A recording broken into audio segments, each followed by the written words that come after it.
The best way to sum up Dustin Poirier for me, and hopefully I don't get in trouble from Joe Swallow as I record in the gym, but the best way I can describe it is this.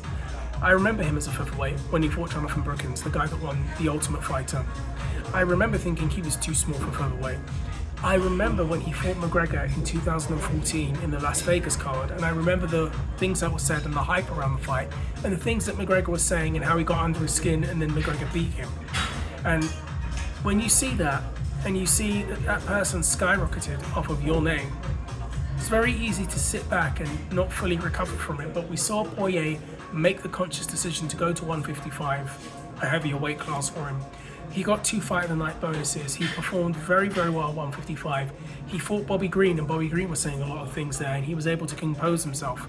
He had that one lapse in concentration against Michael Johnson, but he came back from that. He worked his way back into bigger and bigger fights. Absolute bangers against Eddie Alvarez, absolute bangers against Justin Gaethje. Worked his way up, beat Anthony Pettis too, by the way.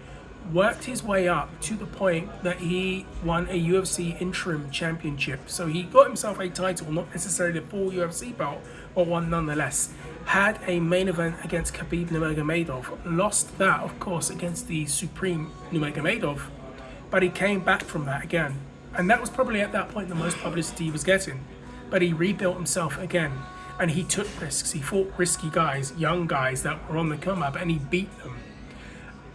And then he avenged those 2 losses. He avenged that loss against McGregor, and we saw that war that he had with Michael Chandler as well. And he just put classics after classics after. I mean, his resume speaks for itself. Classic after classic, banger after banger, barn burner after barn burner. He can't miss now. It's a Roman Reigns reference there.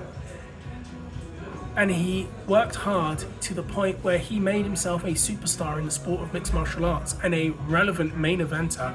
And good Lord, we sorely need a couple of those right now with the current state of the UFC.